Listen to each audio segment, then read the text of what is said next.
Hello, we are the Geeks and the Degenerates, and today we'll be talking about Candyman. With me always, as always, is John and Hazel. Okay, look, I will get this out of the way already. I love this movie, but I still don't know why they call him Candyman. But I guess Hazel will explain it to me later on. That's the Yeah, look she's giving me. yeah. I'm not explaining nothing. Okay, okay, fine. But yeah, I do like how this isn't the standard slasher horror movie. This is more of akin to like almost Phantom of the Opera-ish, where the killer is obsessed with Helene. Helen. Helen, Yeah, what the fuck's Helene? sorry. No, yeah, I will agree. Like I thought coming into this, I really thought Candyman is just this dude with a hook in his hand and killing anybody that comes his way, like Michael or Jason. But I didn't know he was like this ethereal being that mostly like lives or thrives over the rumors or the folklore of people being scared of him. Yeah, It's kind of like Pennywise esque. yeah, So I did like that. Like he's not there Like all the the time. stalker element, you mean? No, as in like he's a completely different. Tormenting his victims first? Yeah, like a completely different being, not a serial killer. Candyman is this thing that's generations. Right. Yeah, like he lives on in people's fears of him, and I like that theme. I really do. yeah. And like, this movie starts out with the most relatable part for me is the people trying to complete their thesis. I'm like, yes, I can relate to that. Trying to get research of whether or not Candyman is real, and asking people around, and you notice that people from a certain community are most affected by him. And it's interesting commentary, especially when Helen is talking about her apartment, and it used to be a for public Pro- housing. Yeah. And now it's for they made it into an apartment for money. Mm. And you see that the building that Candyman's mostly prominent at Hmm. was like the same architecture. Yeah, So I was like, all right, the same design. yeah, and like her and she has a husband who is also a professor and this type of stuff, but like you can tell right off the bat something's off about him. Yeah, Especially with the students, you're like, okay, I didn't trust you the second I met you, Trevor. yeah. Fuck you, and the way you look at that student. um, but yeah, like they go to where the killings are most prominent, and they ask around, and they hear the stories of like how vicious his killings are. Especially, he doesn't spare anyone, whether you're an adult or a kid. Mm, yeah, and like the folklore of him has affected these people to a point that they do this burning thing, or is Yeah. that just for like a party? I'm not sure. That I'm not too sure on. Yeah, like is the burning I don't supposed to like Candyman related? Hmm. Yeah.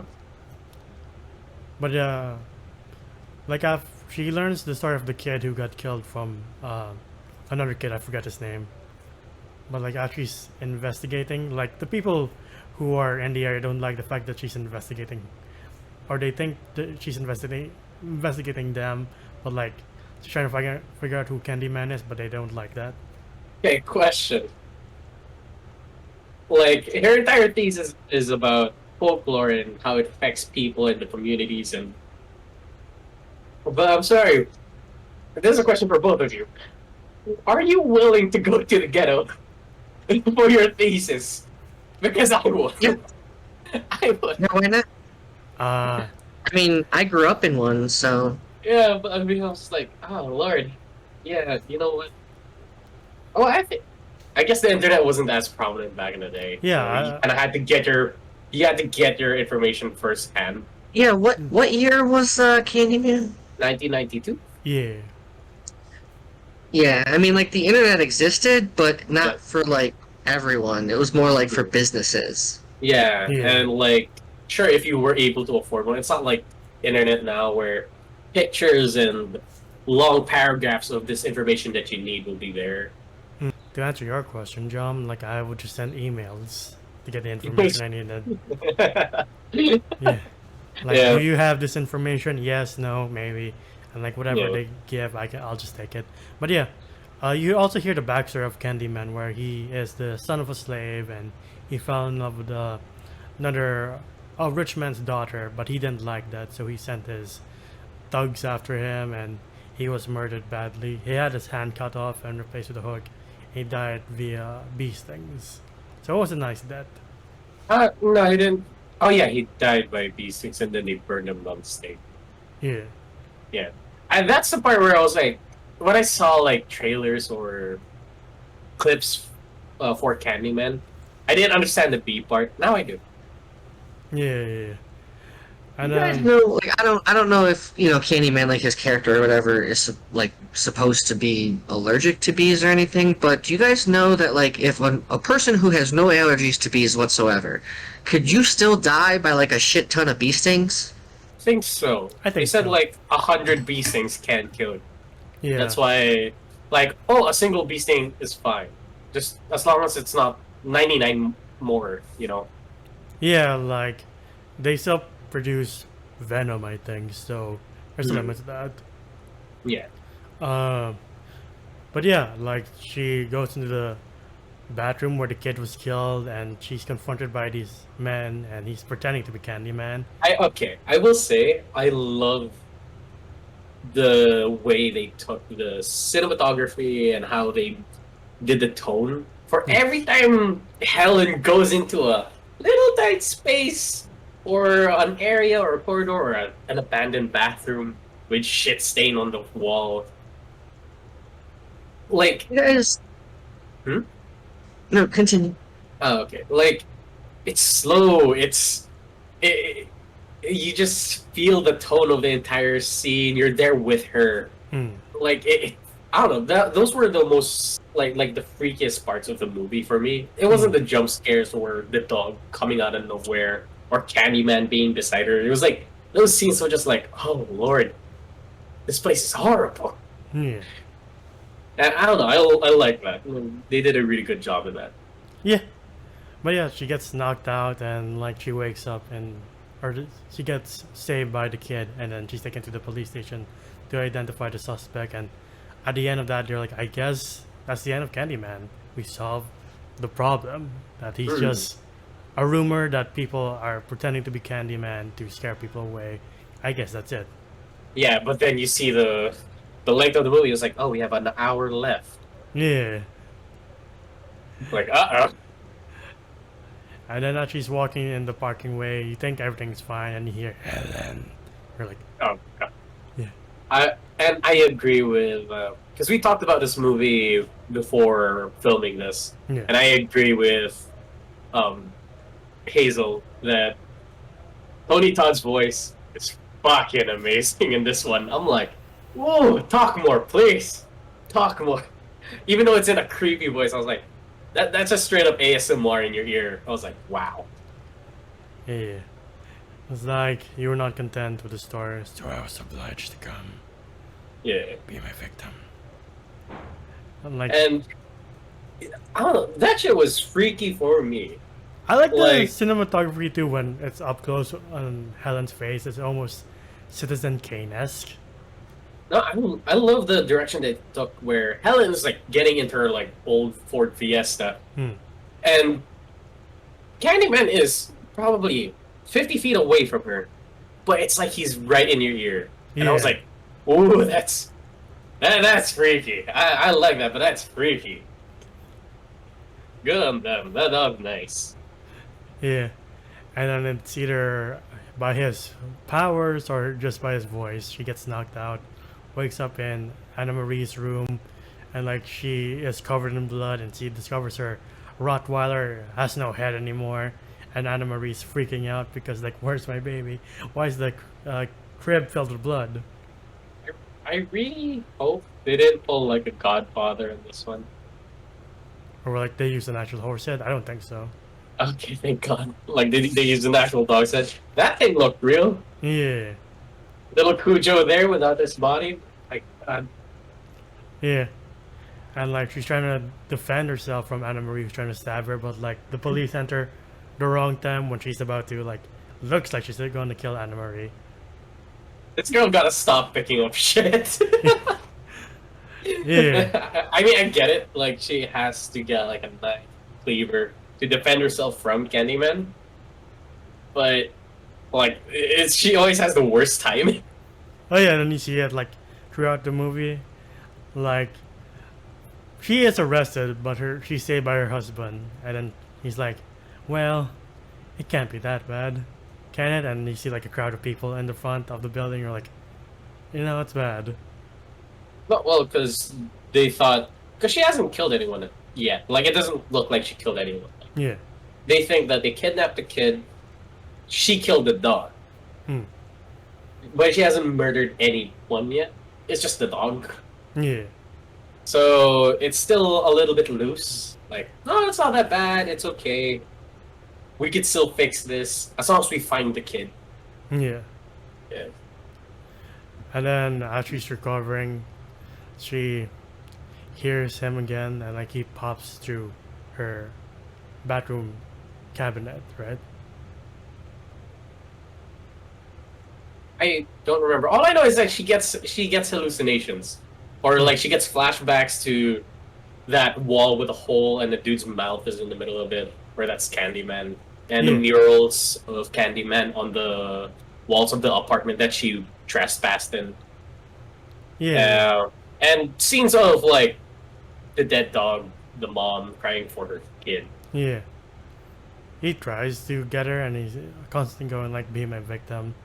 To be like, take the child's place and be in this space instead of the child, so the child's safe. But like as you said, she always has the worst timing because as she's being knocked out by Candyman, she's holding a knife, and Bernadette's trying to enter, but she gets murdered by Candyman. Poor Bernadette. She didn't deserve any of this. She got dragged in here by your friend. Yeah. I was like, ew. She didn't want any of this. She didn't even say the name 5 times. Why did she get killed? Yeah. And like I do like how there's always like a long pause before you say Candyman for the 5th time. Mm-hmm. To be honest, I'm not that Always type like of... with emphasis too. Yeah, like... Like there's almost like a not an anger, I guess, but it's always like damn, I don't know the freaking word. Like there's intent. Like they say it with specific intent. Yeah. And like you could see like when they do say the last word, to be honest, now I'm scared to say it. Like I'm not a type of person to be like, oh, I'm scared of saying Bloody Mary 3 times in front of a mirror. But now after watching, I was like, nah, I ain't saying it. I ain't taking my chances. Beetlejuice, fuck him. Candyman's worse. Fuck, that's 3.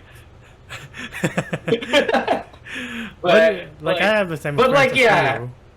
But like yeah, like every time they get to the last word, it's always like, here comes the boo. Like, fuck, I'm gonna say it. It's gonna happen. Yeah. Fuck, I said it. You know. That's why I have That's what I feel every time they say the last one. I cannot say the name. I can't bring myself to do it. It's Jonathan to him. Oh no. If anyone can, the Candyman can. You just see me keeling over in the camera like, ah! Like, well, I guess that's the end of Jump. But yeah, because she's framed. Just eyes on camera while recording. Yeah, like I guess me and Hazel have to continue on for Jump. Oh well, we lost Joe. Anyways, the movie. It was a pretty good movie. Yeah.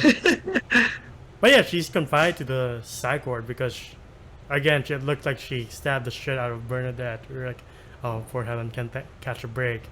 Mm-hmm. Like, she looks like she's talking to herself when she sees Candyman. And they're like, yeah, she has to stay here for a month. Yeah. She didn't know that she was there for a month, right? Yeah. Damn. Like, she was stuck in the psych ward for so long, and they show her the videotape of, like, when she saw Candyman, but he wasn't there, so it just looks like she's crazy. Yeah. And just to prove her point, she was like, "You know what?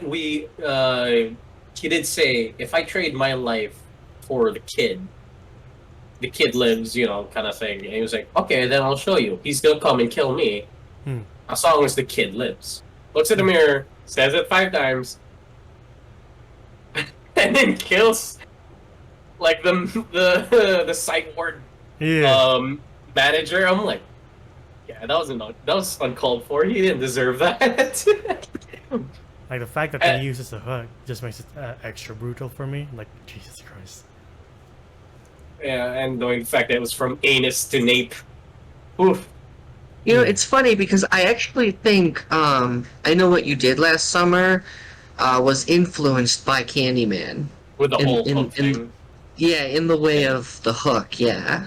Yeah. I haven't seen that movie in ages, but yeah, Mhm. I vaguely remember that. Yeah, all I remember is Jennifer Love Hewitt. God, she was pretty. Right? Yeah. Ooh. Heartbreakers? Oh. Ghost Whisper. And like surprise, Trevor is with the student that we saw earlier. Like, that's Oh the yeah, depressing she bit. escapes the psych ward. Yeah. What's even worse is that Candyman like releases her straps. Yeah. Oh, it kind of looks like she committed it. I'm like, Yeah. wow, you really doing her dirty like this?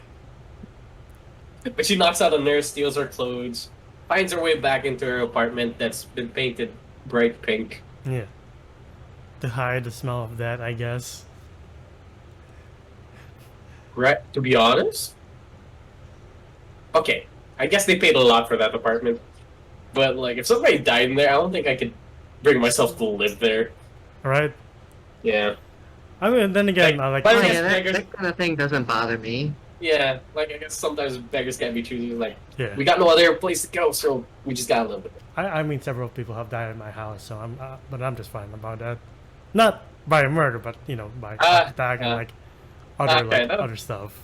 I guess that's fine. Yeah, I mean, like if I was like looking for a house or something, and the realtor probably wouldn't tell me, but if they happened to say, "Oh yeah, and this house is kind of famous, it was in the news, these people were like savagely murdered, whatever," I'd be like, "Oh, cool," and I'd look up the story, and it actually might influence me to buy the house more. Oh, okay, so it's like, so any history on the house? Oh yeah, somebody was decapitated on the dining room table. So. I mean, look, man, we went to a high school where there were. I mean, I'm kind of morbid, right? Like I have a macabre sense about things like that. But yeah, That's why we love you. Yeah, I mean, I mean, I guess also like when you've seen shit that I've seen, done things that I've done, that kind of shit just doesn't get Bother to you you. anymore. Yeah. Hazel be kneecapping boots. No kneecap privileges.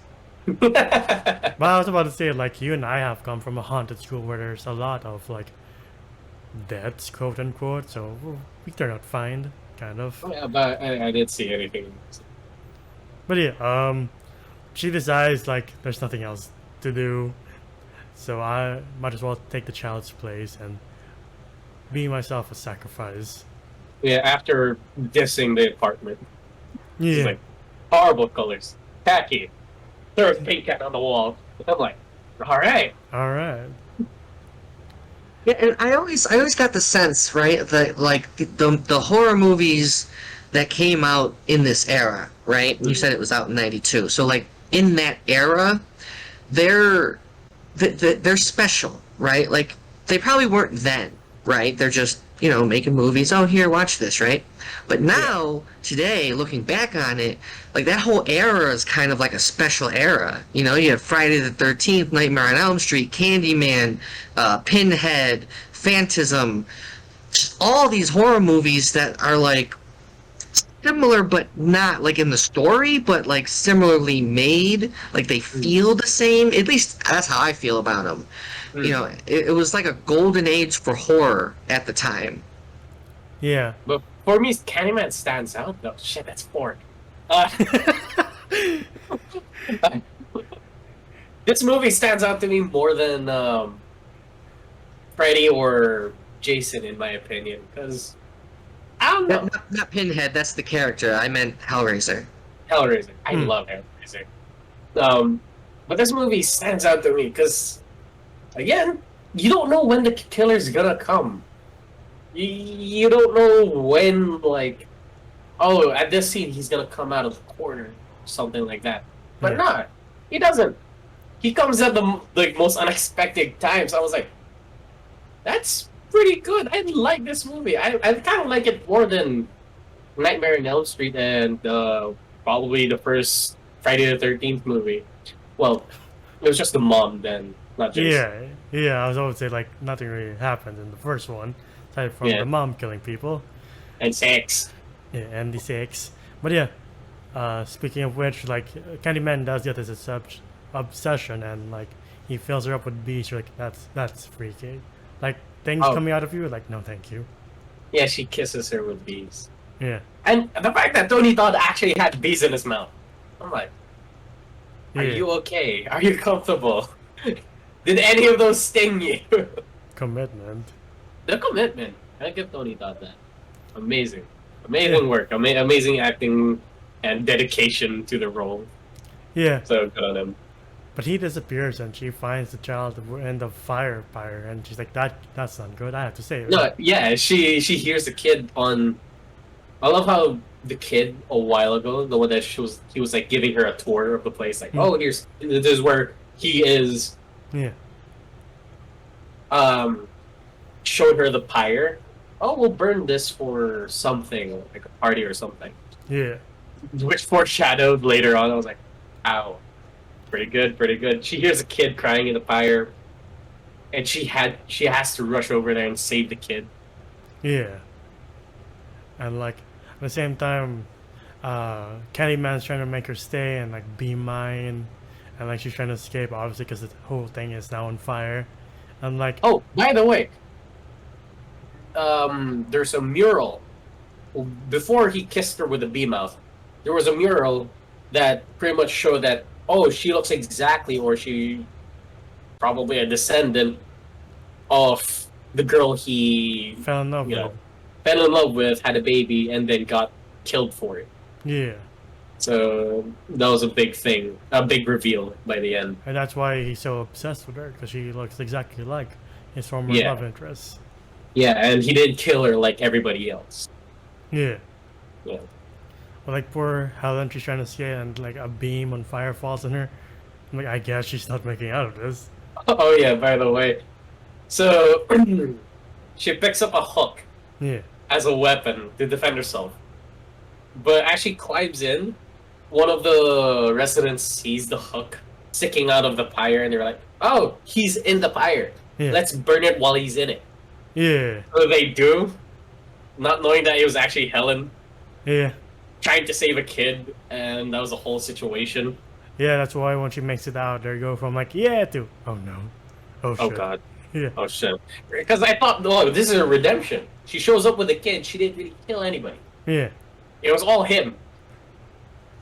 I mean, it's kind of redemption for her image, at least. Like, oh, I guess she didn't do any of this shit. Mm-hmm. Yeah. Yeah. And like, you see the after effects, you're like, yeah, she's not making it out. Her hair's gone, she's almost Anakin-like. You're like, at least the kid's safe. Props on the stunt person. I don't know if it was a man or a woman, but props to the stunt person who had to have like a beam on their back that was on fire and tried to crawl out of it, and probably their wig was on fire as well. And as the fire collapses, Candyman meets his other end, I guess. Blows up into bees. Yeah. You see Helen Skywalker just on the floor.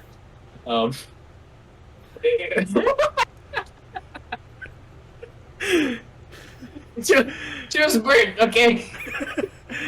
Love how you associate anyone burned badly with Anakin. That's funny. Hey man, so did you a while ago. I know, that's fair. But yeah. That's so horrible. I'm sorry, Ace. But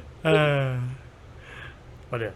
She has a funeral. For some reason, like it makes me think about that meme from like episode 1, right, where Obi-Wan is turns to little Anakin at Qui-Gon Jinn's pyre, and the meme is like, "That'll be you someday."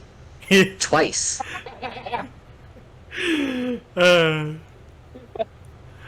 But shit. It's twice.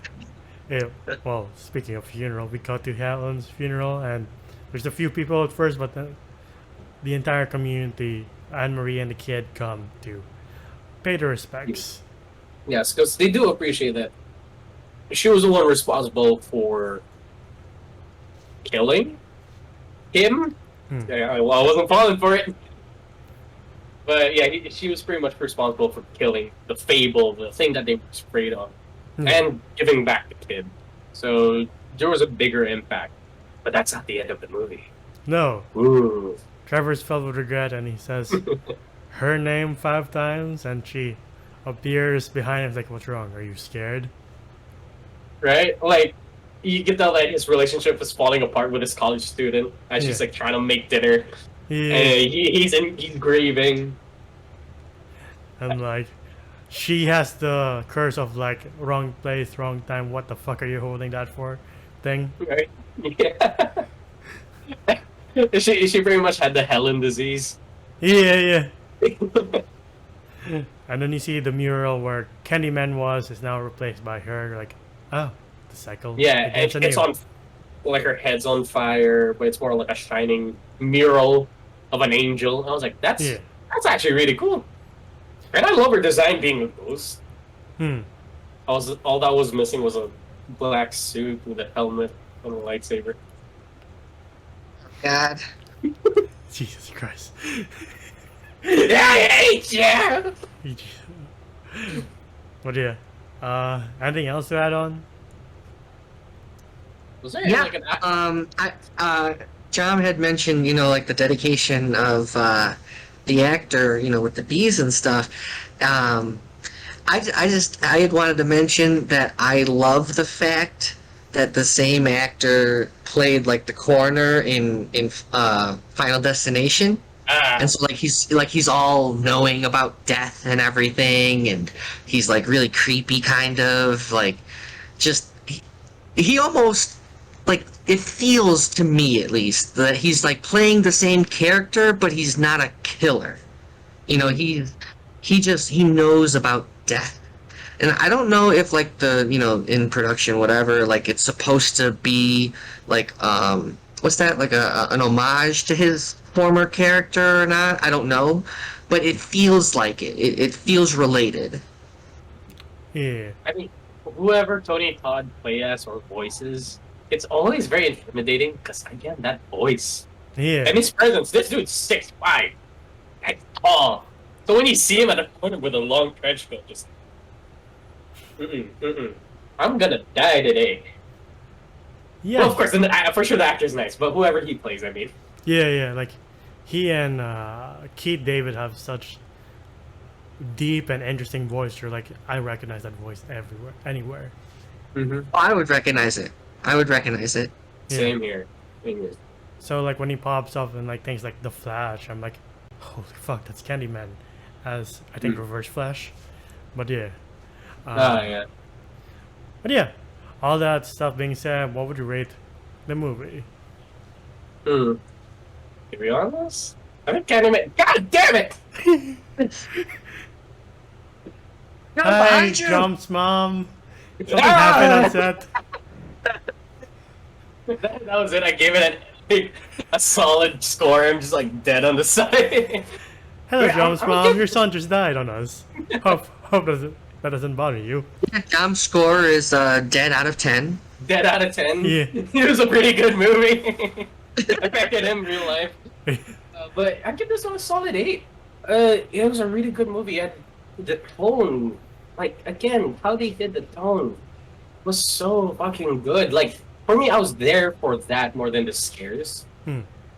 Which I will say is the part that I find is the weakest.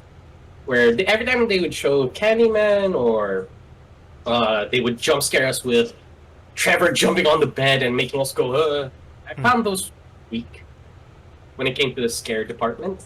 But again, I guess they just needed just tone of the movie. That is the biggest factor of this film that really skyrocketed it into like probably classic horror movie genre, status. So yeah, it's an 8 out of 10 for me. God knows how many times I've said Candyman in this video. So if I die suddenly, that you're taking over, John. Dom's up to 6. Yeah. So this is a question of who gets stabbed first, me or him. But before that, I'll also give this an 8. Like as you said, the scares aren't really there, but like I'm here for the atmosphere and the tone. And like I watched this during the pandemic, during the height of lockdown. So like this kind of kept me up at night the longest because I'm like, oh my god, I can't stop thinking about. Like I forget to mention like Helen just find like candy with like razor blades. And Razor blades inside the candy. she mentions like a lot of kids die here. You're like, oh, that's probably why. I really don't know why he's called what he is. Yeah, same here. Like if you know, please comment below. But yeah, 8 out of 10. Like it's a really good movie and it's worth going back to again and again just for like a slow burn and a very good payoff. And Tony Todd's no, go Yeah, ahead. Tony Todd's acting. Yeah. I would say I would rewatch this movie, like for Halloween, or if I have a girl over. I'm like, hey, scary movie. Yeah, and like as Hazel mentioned, his voice is just iconic. I can't do it forever because I'll need a lot of glasses of water after that. But yeah, just a really good movie to watch again and again. How about you, Hazel? Yeah, 8's all around. I'd give it an 8 as well. And like you had said, Enzo, these types of movies, like the ones that I had mentioned in this one, aren't, to me anyways, aren't really like scary. They're more like thrillers to me. But they're still good movies. Even though like they're supposed to be scary or whatever, it didn't have that effect on me. But yeah, it's great. Yeah.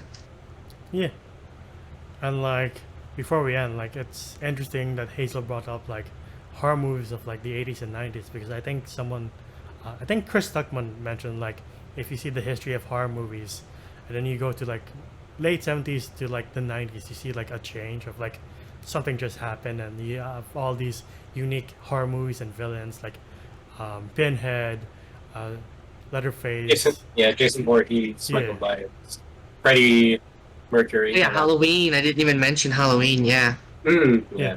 Did you just fucking say Freddie Mercury, Joe?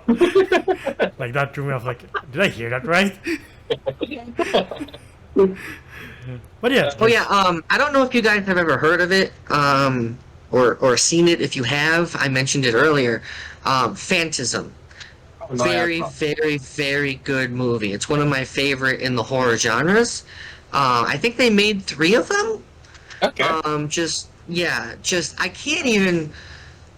can't even tell you what it's about, like off of my memory, but it's really good. It's really good. You will not look at silver orbs ever again the same. Okay, I'm in.